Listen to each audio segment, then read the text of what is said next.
ध्वनिर्वर्णापदं वाक्यमित्यास्पदचतुष्टयम् यस्याः सूक्ष्मादिभेदे वाग्देवीं तामुपास्महे। मध्य प्रदेश भोज मुक्त विश्वविद्यालय के तकनीकी विभाग का इलेक्ट्रॉनिक माध्यम निर्माण और शोध केंद्र EMPRC प्रस्तुत करता है राजनीति शास्त्र विषय पर आधारित ध्वनि कार्यक्रम राजनैतिक दल, अर्थ क्षेत्र, प्रकृति और कार्य। ये कार्यक्रम MA राजनीति शास्त्र के प्रथम वर्ष के विद्यार्थियों के लिए द्वितीय प्रश्न पत्र भारत सरकार और राजनीति की चौथी इकाई पर आधारित है। इस कार्यक्रम की विषय विशेषज्ञ हैं डॉक्टर वर्षा सागोरकर। कार्यक्रम का ध्वनि मुद्रण, संपादन और प्रस्तुतिकरण किया है अमर बहादुर यादव ने। साथियों, आइए सुनते हैं ध्वनि कार्यक्रम राजनैतिक दल, अर्थ क्षेत्र, प्रकृति और कार्य।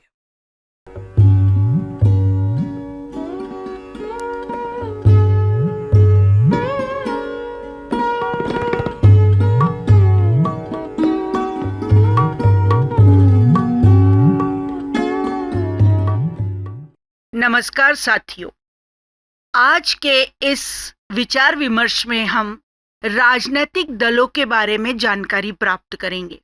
राजनीति विज्ञान के विद्यार्थी होने के नाते आपके मन में जरूर से या आवश्यक रूप से ये जिज्ञासा आती होगी कि राजनीतिक दल क्या है और वो किस तरह से काम करते हैं, किस प्रकार लोगों को प्रभावित करते हैं, अपनी विचारधारा से जोड़ते हैं और लोग उनकी विचारधारा में किस प्रकार प्रभावित होते हैं। ये सब आपके मन में जिज्ञासाएं आती हैं। निश्चित रूप से इन जिज्ञासाओं का शमन करने का कार्य मेरे द्वारा संपन्न किया जाएगा।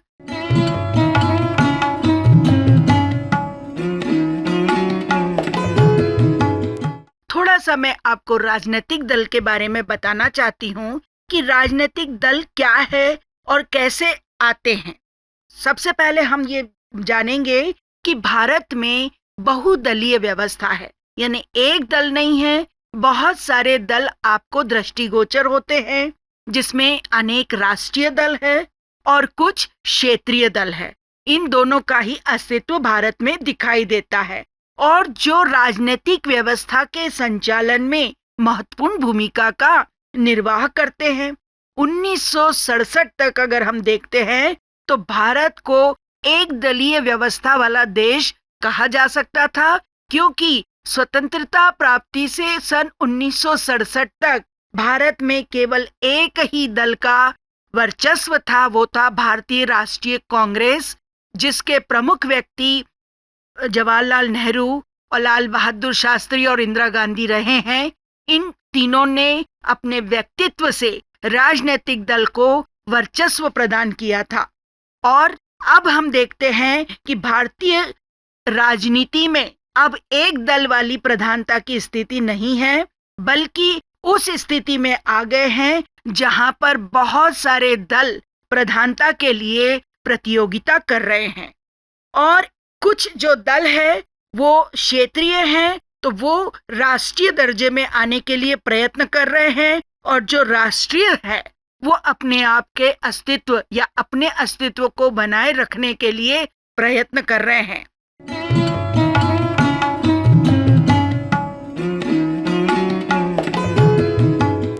अब आपको ये जानना बहुत आवश्यक है कि राष्ट्रीय दल या क्षेत्रीय दल किस प्रकार से होते हैं और कैसे उनको मान्यता प्रदान की जाती है। तो मैं आपको बता दूं कि भारत का जो निर्वाचन आयुक्त है या जो निर्वाचन आयोग है, वो दलों को मान्यता प्रदान करता है। और भारतीय निर्वाचन आयोग द्वारा 2 दिसंबर 2000 को जारी अधिसूचना के अनुसार किसी भी दल को तब राष्ट्रीय दल माना जाएगा जिसने 4 या अधिक राज्यों में लोकसभा या विधानसभा के निर्वाचनों में डाले गए मतों में से कम 6% प्राप्त किया हो, और वैकल्पिक रूप से वह राजनीतिक दल भी राष्ट्रीय माना जाएगा जिसने लोकसभा में कुल सदस्य संख्या के कम से कम 2% स्थान प्राप्त किए हो, बशर्ते कि स्थान न्यूनतम 3 राज्यों में प्राप्त किए हो, अर्थात 3 राज्यों में उसको न्यूनतम 2% स्थान प्राप्त करना आवश्यक है। इसी अधिसूचना के अनुसार क्षेत्रीय दलों को भी मान्यता का आधार बताया गया है। उस दल को क्षेत्रीय दल की संज्ञा दी जाएगी या मान्यता दी जाएगी जिसे लोकसभा या संबंधित राज्य की विधानसभा के निर्वाचन में कुल मतों का 6% या विधानसभा में न्यूनतम 3 स्थान प्राप्त हो, अर्थात 6% अथवा 3 स्थान प्राप्त होंगे तो वो क्षेत्रीय दल कहलाएगा। और लोकसभा की कुल सदस्य संख्या के 2 स्थान प्राप्त किए हो अथवा न्यूनतम 3 राज्यों में ये स्थान प्राप्त किए हो, तब वो राष्ट्रीय दल की श्रेणी में आएगा। तो हम राजनीति विज्ञान के विद्यार्थी हैं और विद्यार्थी होने के नाते हमको ये जानना आवश्यक है या ये ज्ञान प्राप्त करना आवश्यक है कि राष्ट्रीय दल क्या है और क्षेत्रीय दल क्या है। वैसे अगर देखा जाए तो राजनीतिक दल क्या होता है? राजनीतिक दल एक कहा जा सकता है कि लोगों या संस्थाओं का एक संगठित समूह है जो किसी देश के मामलों को चलाने के लिए चुनाव के माध्यम से, निर्वाचन के माध्यम से राजनीतिक सत्ता को प्राप्त करने के लिए कार्य करता है। वह अक्सर सार्वजनिक पद के लिए उम्मीदवारों को आगे बढ़ाता है। लोकतंत्र में नेताओं को चुनाव में पद के लिए दौड़ना चाहिए, ये हम कह सकते हैं, या ये कह सकते हैं कि जो अधिकार भारत के निर्वाचन आयोग द्वारा दिया जाता है कि वे समय समय पर जहां कहीं भी निर्वाचन हो अपने उम्मीदवारों को खड़ा करे और सत्ता प्राप्त करने के लिए कोशिश करे। अब ये देखा जाता है, जैसा कि मैंने आपको बताया, कि राष्ट्रीय दल होते हैं और क्षेत्रीय दल होते हैं, लेकिन उसमें भी आपको ये जानना आवश्यक है कि भारत के निर्वाचन आयोग के अप्रैल 2023 के प्रकाशन और उसके बाद की अधिसूचनाओं के अनुसार 8 राष्ट्रीय पार्टियां, 55 राज्य स्तरीय पार्टियां और 2597 गैर मान्यता प्राप्त पार्टियां यानी दल है।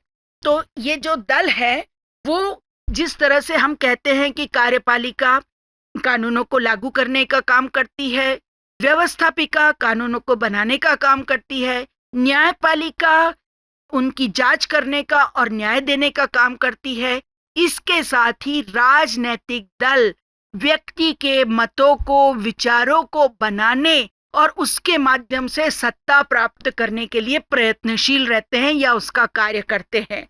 राजनीतिक दल हमको बार बार सचेत करते हैं, बताते हैं, हमारे ज्ञान में वृद्धि करते हैं कि सरकार क्या कर रही है, उसे क्या करना चाहिए और वो कौन से ऐसे काम हैं जो उनके द्वारा संपन्न नहीं किए जा रहे हैं। राजनीतिक दलों के माध्यम से व्यक्ति में विचार बनते हैं, व्यक्ति के मत बनते हैं और उसको ज्ञान प्राप्त होता है सत्ता का। इसलिए राजनीतिक दलों का होना जहां कहीं प्रजातंत्र होता है उसकी आवश्यक शर्त होती है कि राजनीतिक दल अवश्य होने चाहिए। अब वो कितने राष्ट्रीय दल होने चाहिए, कितने क्षेत्रीय दल होने चाहिए, इसका कोई पैमाना नहीं है।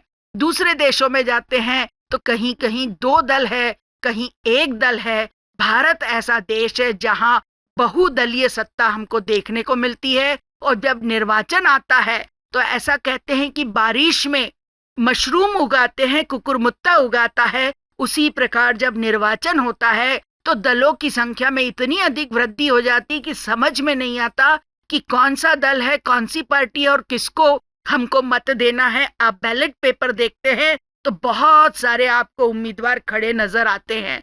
तो ये निर्वाचन के समय चूंकि भारत ये स्वतंत्रता प्रदान करता है, भारत का संविधान ये स्वतंत्रता प्रदान करता है कि किसी भी व्यक्ति को निर्वाचित होने का अधिकार है अगर वो योग्यताएं जो दी गई है उसके अनुसार खरा उतरता है। तो इसलिए कोई भी व्यक्ति चुनाव लड़ सकता है, निर्दलीय भी लड़ सकता है, पार्टी के माध्यम से भी लड़ सकता है, राष्ट्रीय दलों के माध्यम से भी लड़ सकता है, क्षेत्रीय दलों के माध्यम से भी लड़ सकता है, और इसके अलावा कोई नया दल बनाकर भी चुनाव के लिए खड़ा हो सकता है। तो निश्चित रूप से एक से विचार रखने वाले व्यक्ति जब एक संस्था में एक जगह एकत्रित होते हैं तो वो दल की संज्ञा ले लेता है, जिसको हम पॉलिटिकल पार्टी के नाम से जानते हैं।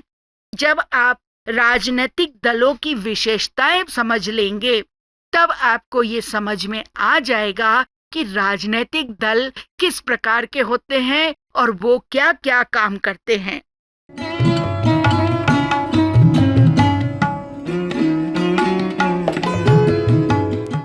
हमारे यहाँ की जो दल प्रणाली है वो पाश्चात्य देशों की दल प्रणाली से बिल्कुल भिन्न है। चूंकि भारत का संविधान व्यक्तियों को समुदाय बनाने की स्वतंत्रता देता है, जिसके आधार पर लोग राजनीतिक दलों का निर्माण कर लेते हैं। रूस का संविधान जो है वो वहां के लोगों को साम्यवादी दल के अतिरिक्त किसी अन्य दल की मतलब स्वतंत्रता ही नहीं देता है। इंग्लैंड और अमेरिका में मुख्य रूप से 2 दल सक्रिय रहते हैं।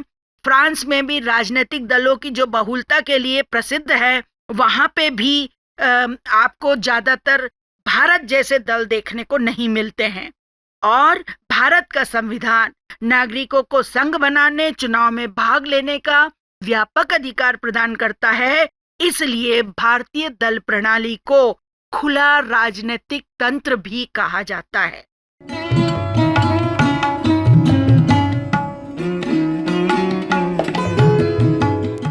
अब हम इसकी कुछ विशेषताएं देखेंगे।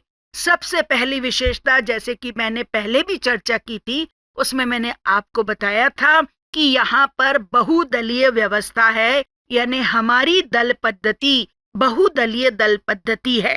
भारत में रूस और चीन की तरह एक दलीय प्रणाली नहीं है और ना ही अमेरिका और इंग्लैंड की तरह द्विदलीय प्रणाली है। हमारे यहाँ पर स्विट्जरलैंड की तरह बहुदलीय प्रणाली है। ये मैं सारे देशों का उदाहरण इसलिए दे रही हूँ ताकि आपके ज्ञान में वृद्धि हो कि कहाँ पर एक दलीय प्रणाली है, कहाँ पर द्विदलीय प्रणाली है और कहाँ पर बहुदलीय प्रणाली है।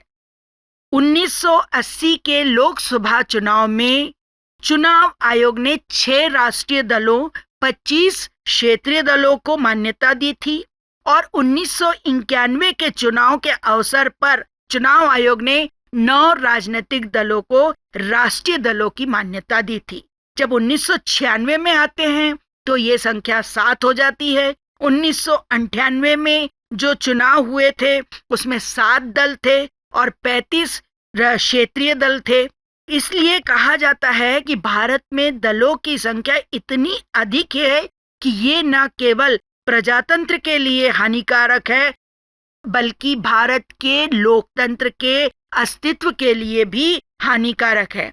बहुदलीय प्रणाली संसदीय व्यवस्था के लिए खतरनाक है क्योंकि इससे राष्ट्रीय एकता को धक्का पहुंचता है। संकट काल में अनेक दलों के कारण अपेक्षित एकता स्थापित नहीं हो पाती। इसके अतिरिक्त स्थायी शासन व्यवस्था के लिए 2 या 3 दल होने चाहिए। बहुदलीय व्यवस्था में स्थिर शासन नहीं रहता। इसका प्रमाण 1967, 1977, 1989, 1996 के चुनाव हैं, जिसके आधार पर बनी हुई दलों की सरकारें अपना कार्यकाल भी पूरा नहीं कर पाई। तो पहली विशेषता के अंतर्गत मैंने मेरिट और डीमेरिट दोनों का उल्लेख कर दिया कि बहुदलीय प्रणाली अच्छी भी है और बहुदलीय प्रणाली बुरी भी है, लेकिन हमारे राजनीतिक दल की, हमारे देश के दलों की विशेषता है कि यहाँ पर बहुदलीय व्यवस्था पाई जाती है।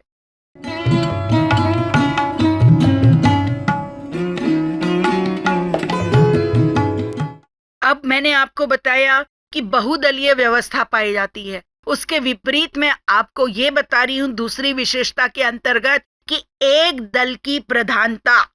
भारत की दल प्रणाली की एक अन्य विशेषता एक ही पार्टी का आधिपत्य होना है और यदि दलों की संख्या देखें तो हमको बहुत सारे दल प्रतीत होते हैं, किंतु व्यावहारिक रूप से हमको केवल एक ही दलीय व्यवस्था दिखाई जाती है। जैसे देखिए कि स्वतंत्रता प्राप्ति यानी 1947 से लेकर 1977, 80, 1989, 90 तक या 1996, 97 को छोड़कर एक ही दल का शासन रहा है, यानी कांग्रेस दल का अस्तित्व पूरे भारत में रहा है। 1952 से 1967 तक अनेक राजनीतिक दलों ने निर्वाचन में भाग लेने के बाद लोकसभा तथा लगभग सभी राज्यों में कांग्रेस दल को पूर्ण बहुमत प्राप्त हुआ था। कांग्रेस को 1952 में 354, 1957 में 371 और 1962 में 361 सीटें प्राप्त हुई थी। 1967 के चुनाव में कांग्रेस को राज्यों में इतनी अधिक सफलता नहीं मिली, जिसके परिणाम स्वरूप 8 राज्यों में गैर कांग्रेसी मंत्रिमंडलों की या कहना चाहिए विधानमंडलों की स्थापना हुई। किंतु 1971 के निर्वाचन में कांग्रेस को 352 लोकसभा सीटें प्राप्त हुई। सन 1977 के लोकसभा चुनाव में कांग्रेस का एकाधिकार समाप्त दिखाई देने लगा और जनता पार्टी ने कांग्रेस को बुरी तरह से परास्त किया। लेकिन 1980 में पुनः कांग्रेस को 351 सीटें प्राप्त हो गई और 1980 से 1989 तक केंद्र और अधिकांश राज्यों में कांग्रेस की पराजय हुई और राष्ट्रीय मोर्चा की सरकार बनी। नवंबर 1989 और 1990 में हुए राज्यों के विधानसभा के चुनाव के बाद कांग्रेस की प्रधानता समाप्त सी हो गई। 1991 के लोकसभा चुनाव में यद्यपि किसी भी दल को बहुमत प्राप्त नहीं हुआ, लेकिन कांग्रेस ने अन्य दलों के समर्थन से सरकार बनाई। लेकिन 1996 में चुनाव हुआ, उसमें कांग्रेस को बुरी तरह से हार का सामना करना पड़ा। फिर मई 1996 से मार्च 1998 तक 3 सरकारें बनी और टूटी और अंत में 4 दिसंबर 1997 को लोकसभा विघटित कर दी गई। 12वीं लोकसभा जो 1998 के चुनाव में कांग्रेस को 141, 13वीं लोकसभा उसमें कांग्रेस को 114, 14वीं लोकसभा कांग्रेस को 145 और 2009 में कांग्रेस को 206 स्थान प्राप्त हुए। 1914 के आम चुनाव में कांग्रेस की स्थिति अत्यंत शोचनीय हो गई। उसमें उसको केवल 44 सीटों पर संतोष करना पड़ा। एक दल की प्रधानता लोकतंत्र की विरोधी नहीं होती, क्योंकि ये कहा जा सकता है कि एक दल की प्रधानता के कारण अन्य दलों का विकास नहीं हो पाता। कांग्रेस ने जो भी वायदे या एजेंडा दिया था उस पर वो खरी नहीं उतरी। उसके कारण क्या हुआ कि कांग्रेस ने वर्षों तक शासन किया, जिसके कारण अन्य दलों को सरकार चलाने का अनुभव ही प्राप्त नहीं हो पाया। उनमें प्रशासनिक कुशलता उत्पन्न नहीं हो पाई, जिसके कारण सर्वत्र भ्रष्टाचार का शासन स्थापित हो गया। इसके लिए कभी भी एक दल का होना या एक दल का प्रभुत्व होना आवश्यक नहीं है। हमेशा 2 या 3 दल होने चाहिए, जिससे एक दल जो कार्य कर रहा है, दूसरा दल उसके सारे कार्यों का कच्चा चिट्ठा जनता के सामने प्रस्तुत कर सके और दूसरे दलों को भी अवसर प्राप्त हो सके कि वो शासन को चला सके। और अब हम आते हैं तो अभी भी वही स्थिति है। भारतीय जनता पार्टी का चारों तरफ बोलबाला है। आज का जो यूथ है वो भारतीय नेशनल कांग्रेस या इंडियन नेशनल कांग्रेस के स्थान पर भारतीय जनता पार्टी को ज्यादा जान रहा है, क्योंकि एक व्यक्ति ने पूरे दल को या कहना चाहिए पूरे राष्ट्र को एक धारा में मोड़ दिया है, जिसके कारण अभी हमको एक दल का अस्तित्व दिखाई दे रहा है।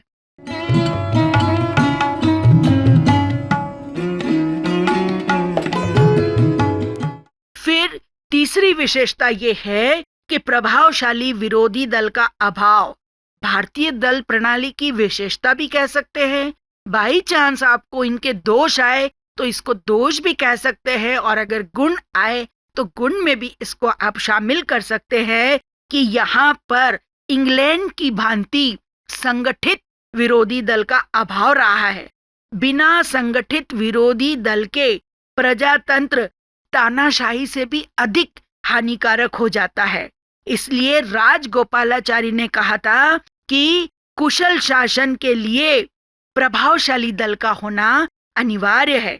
प्रभावशाली दल यानी प्रभावशाली विरोधी दल का होना अनिवार्य है, किंतु भारत में सदैव ही इसका अभाव रहा है। 1969 तक लोकसभा में एक भी दल ऐसा नहीं था जो संवैधानिक दृष्टि से जिसे हम विरोधी दल कह सके, क्योंकि इसके लिए आवश्यक 50 सीट्स प्राप्त करना होता है, जो किसी भी दल के पास नहीं थी। 1969 में जब कांग्रेस का विभाजन हुआ, तब पुरानी कांग्रेस को सरकार विरोधी दल का दर्जा प्राप्त हुआ और आशा की गई कि अब भारत में संगठित विरोधी दल की स्थापना हो जाएगी।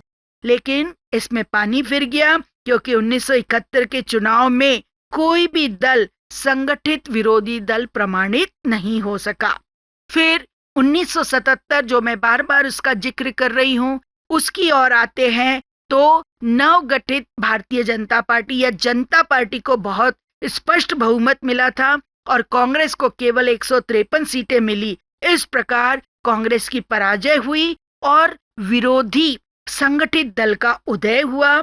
जनता सरकार ने सशक्त विपक्ष की महत्ता को स्वीकार करते हुए विरोधी दल के नेता को कैबिनेट स्तर के मंत्री की मान्यता दी। लेकिन जब 1980 में लोकसभा के चुनाव हुए तो फिर से कांग्रेस को बहुत अधिक सीट्स मिल गई, यानी कहना चाहिए कि वो एक सत्तारूढ़ पार्टी बन गई और किसी भी अन्य दल को इतनी सीट्स नहीं मिली कि वो एक सशक्त या संगठित विरोधी दल के रूप में स्थापित हो सके। इसके बाद 1991 की ओर आते हैं या 1996 की ओर आते हैं, तो इसमें भारतीय जनता पार्टी को मान्यता प्राप्त हो गई विरोधी संगठित दल के रूप में। लेकिन विरोधी दल में टूट फूट और आपसी असामंजस्य का अभाव होने के कारण सशक्त विरोधी दल का विकास नहीं हो पाया। 16वीं लोकसभा में की स्थिति और भी अधिक खराब है। किसी भी दल के पास इतने स्थान नहीं है कि मान्यता प्राप्त प्रतिपक्ष का दर्जा दिया जा सके। यानी आप इसका दोष भी कह सकते हैं, इसकी विशेषता भी कह सकते हैं, गुण भी कह सकते हैं कि प्रभावशाली विरोधी दल का अभाव हमेशा से ही भारत की दल प्रणाली की व्यवस्था में रहा है।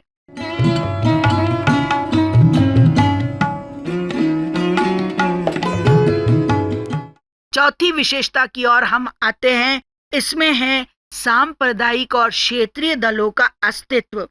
भारतीय दल प्रणाली की एक और विशेषता है कि यहाँ पर दलों का गठन सांप्रदायिकता के आधार पर हुआ है।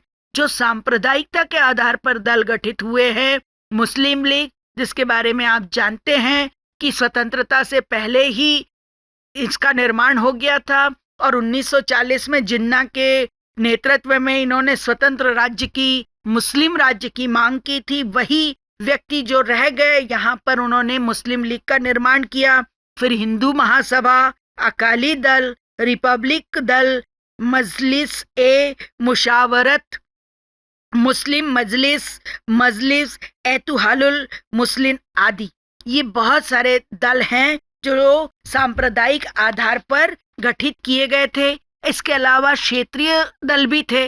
नेशनल कॉन्फ्रेंस, तेलुगु देशम, असम गण परिषद, अन्ना द्रविड़ मुन्नेन कड़गम, तेलंगाना प्रजा समिति, हरियाणा विकास पार्टी, शिवसेना, झारखंड पार्टी, लोक शक्ति तृणमूल कांग्रेस, मणिपुर पीपल्स पार्टी आदि।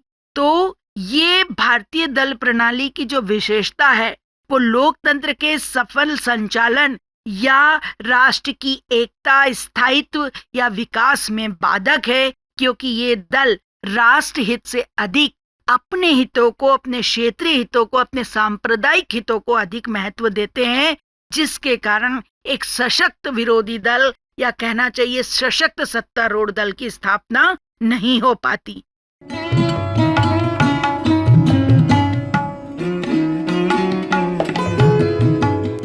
इसके अलावा एक और विशेषता है कि राजनीतिक दलों के दृढ़ सिद्धांतों का अभाव। आप जब राजनीतिक निर्वाचन होते हैं तो राजनीतिक दल अपने एजेंडे देते हैं, अपने सिद्धांतों की घोषणा करते हैं, इसके अलावा अपने वादों की भी घोषणा करते हैं कि हम ये करेंगे, ये करेंगे, ये करेंगे। तो जब किसी दल का गठन होता है तो वो एक निश्चित राजनीतिक, आर्थिक, सामाजिक विचारधारा और सिद्धांतों पर टिका होता है। और जो भारत में जो दो दल सक्रिय है, जिसको कि हम कहना चाहिए राष्ट्रीय स्तर के दल है, उनके ना कोई निश्चित विचारधारा है और ना ही कोई दृढ़ सिद्धांत है। अधिकांश दलों के पास अपनी अपनी नीतियां और कार्यक्रम हैं, जिसके विषय में वे स्पष्ट रूप से या निश्चित रूप से समझा पाने में असमर्थ है।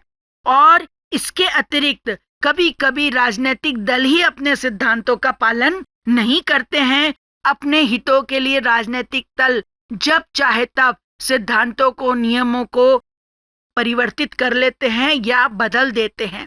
तो किसी भी राजनीतिक दल की विशेषता के लिए निश्चित सिद्धांत या दृढ़ सिद्धांतों का होना अत्यधिक आवश्यक होता है, लेकिन भारत में ये विशेषता नहीं पाई जाती।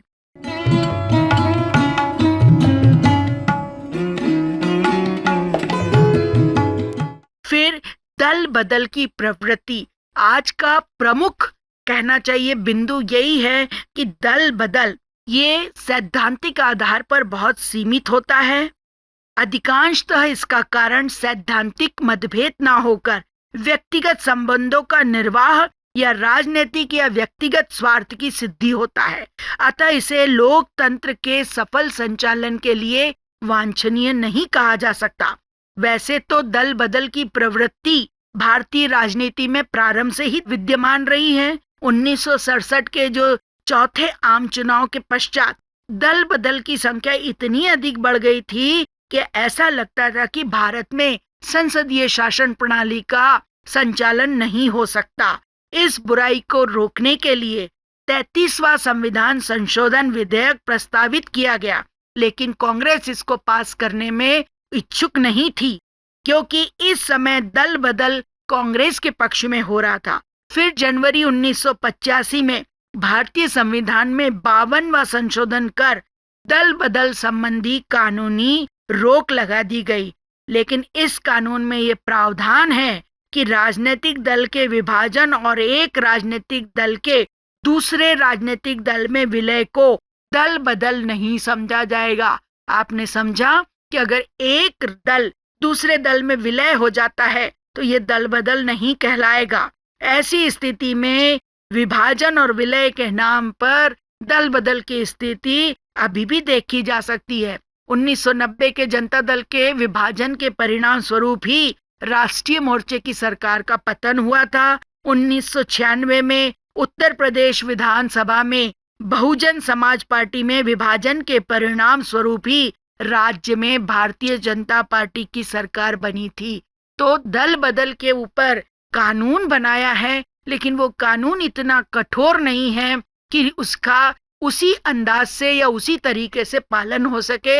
इसलिए दल बदल की प्रक्रिया आज भी निरंतर जारी है। इसके ऊपर किसी कठोर निर्णय लेना अत्यधिक आवश्यक है।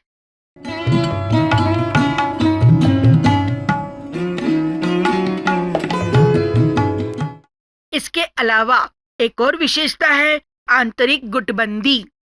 भारतीय दल प्रणाली की विशेषता दलों में पाई जाने वाली आंतरिक गुटबंदी है। प्रत्येक राजनीतिक दल में दो गुट पाए जाते हैं। एक वो जो सत्ता को प्राप्त करता है और संगठन के विभिन्न पदों पर आसीन रहता है, दूसरा वो जो इनसे वंचित रहता है और असंतुष्ट रहता है।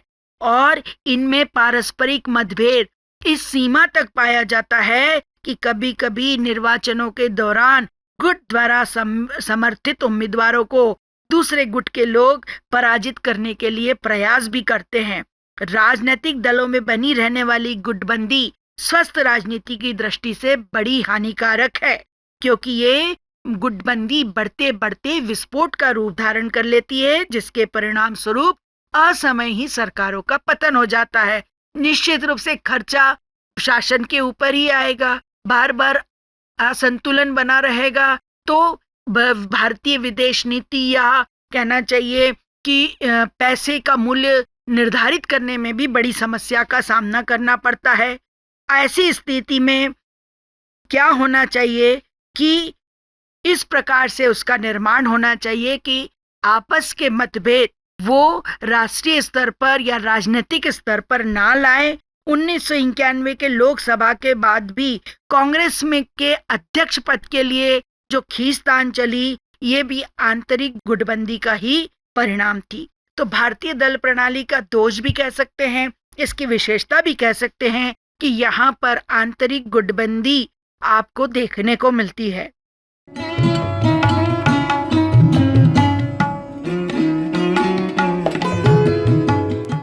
फिर एक और विशेषता है निर्दलीय सदस्यों का अस्तित्व। मैंने आपको बताया कि किसी भी व्यक्ति को संविधान के अनुसार निर्वाचित होने का अधिकार है।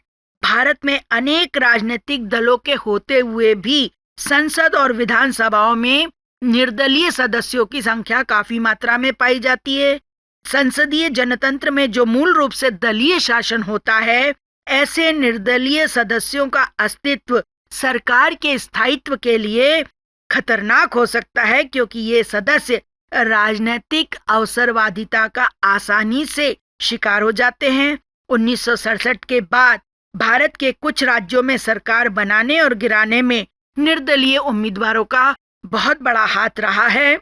निर्दलीय सदस्यों का निर्वाचित होना इस बात का द्योतक है कि भारत में जनता का मतदान व्यवहार पूरी तरह से दल अभिमुख ना होकर प्रत्याशी अभिमुख रहा है, जो प्रतिनिधियात्मक शासन प्रणाली के लिए बहुत ही अधिक हानिकारक है। 1952 से लेकर 1914 तक के आम चुनाव में आप देखिए बहुत सारे निर्दलीय उम्मीदवारों को चुनाव में विजय प्राप्त हुई है, जो कि भारतीय दल प्रणाली को हानि पहुंचाने में कारगर रहे हैं।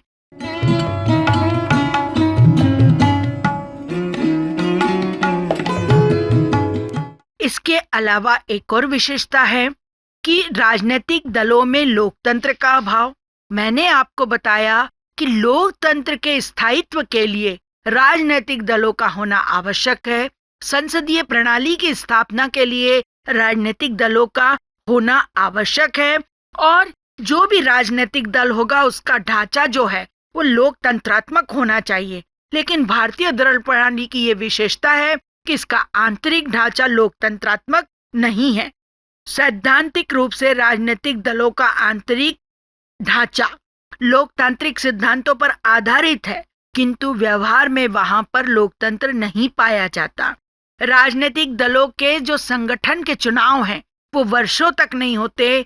दलों का कार्य संचालन पूर्णतः नामजद और अस्थायी नेतृत्व के सहारे चलाया जाता है, जिससे दलीय तानाशाही की प्रवृत्ति को प्रोत्साहन मिलता है। जब तक राजनीतिक दलों में आंतरिक लोकतंत्र स्थापित नहीं होगा, तब तक वे राष्ट्रीय राजनीति में लोकतांत्रिक मूल्यों की स्थापना के व्यापक लक्ष्यों में सहभागी नहीं हो सकते। यानी ऊपरी दिखावा लोकतंत्रात्मक ना हो, बल्कि आंतरिक रूप से भी लोकतंत्र की वास्तव में स्थापना हो।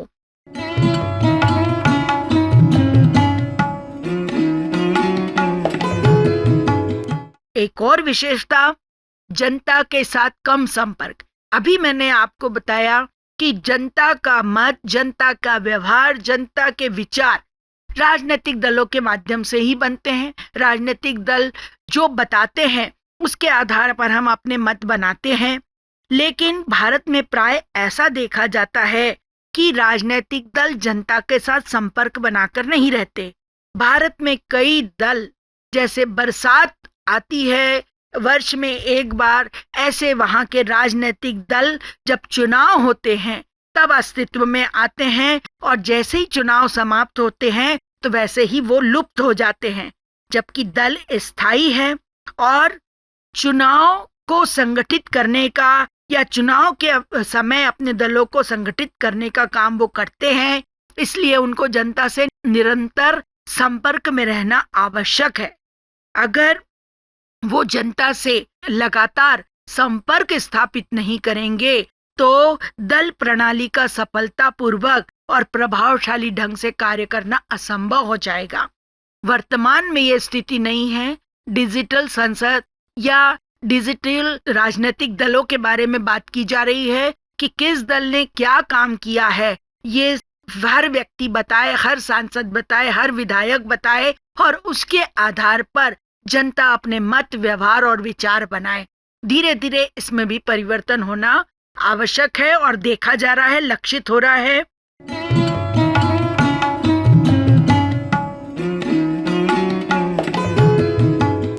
इसके अलावा एक और विशेषता है कि राजनीतिक दलों के सिद्धांत विहीन समझौते भारतीय दल व्यवस्था की एक महत्वपूर्ण विशेषता या दोष कह सकते हैं। वो ये है कि वे अपने स्वार्थों की पूर्ति के लिए सिद्धांतहीन समझौते करने के लिए सदैव तत्पर रहते हैं। वर्तमान समय में देखें तो ये प्रवृत्ति हमको जोरों पर दिखाई देती है। 1989 में देखें तो राष्ट्रीय मोर्चे द्वारा सरकार बनाने के लिए भारतीय जनता पार्टी को समर्थन देना और फिर 1996 में भारतीय जनता पार्टी के विरुद्ध कांग्रेस के समर्थन से सरकार बनाना सिद्धांतहीन समझौते का ही एक उदाहरण है। इसी प्रकार उत्तर प्रदेश में सरकार बनाने के लिए एक दूसरे के कट्टर विरोधी समझौतों वाले भाजपा और बहुजन समाज पार्टी के बीच समझौता भी अवसरवादिता के अतिरिक्त कुछ नहीं कहा जा सकता।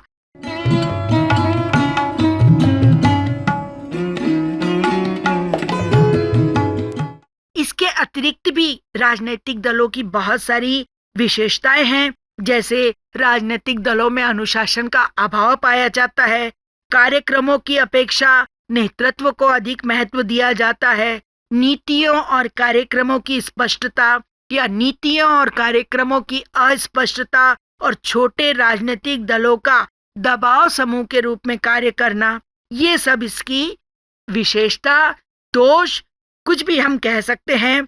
और भारत की दल व्यवस्था को देखकर लोग कह सकते हैं कि भारत में अब तक स्वस्थ दलीय व्यवस्था उभर कर सामने नहीं आई है और निकट भविष्य में भी ऐसा होना कठिन प्रतीत हो रहा है।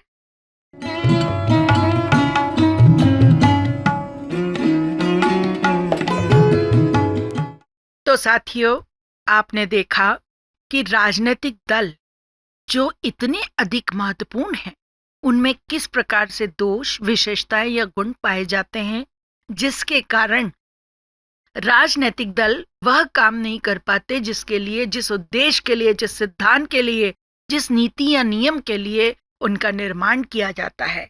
तो निश्चित रूप से इस पूरे वार्ता का हम सार ये कह सकते हैं कि इन दोषों को दूर करना अत्यधिक आवश्यक है। दल बदल विरोधी कानून को कठोर बनाना या उसको इस प्रकार बनाना कि आसानी से या सरलता से कोई भी दल ना बदल सके, इस प्रकार होना चाहिए। यानी भारतीय दल प्रणाली में परिवर्तन होना आवश्यक है। बहुत सारे दलों के स्थान पर 2 दल भी अस्तित्व में रह सकते हैं। तो ये विचार करना, ये मनन करना आज की युवा पीढ़ी पर निर्भर है। निश्चित रूप से वो सोचेगी तो कुछ ना कुछ परिवर्तन, कुछ ना कुछ नया हमको देखने को मिलेगा।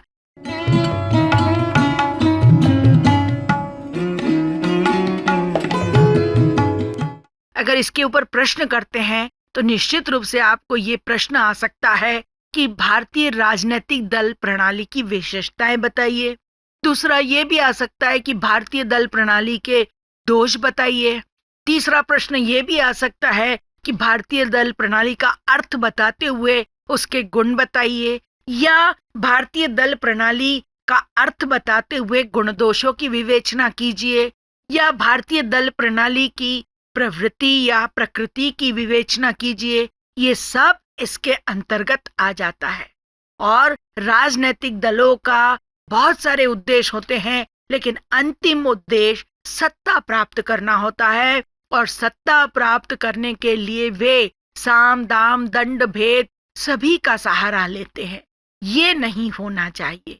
तो साथियों, बहुत सारे प्रश्न मैंने आपके लिए छोड़े हैं। निश्चित रूप से ये वार्ता आपके लिए उपयोगी होगी और अगली वार्ता में हम बात करेंगे कि भारत में कितने राष्ट्रीय दल हैं, कितने क्षेत्रीय दल हैं और वो किस प्रकार से काम करते हैं। नमस्कार।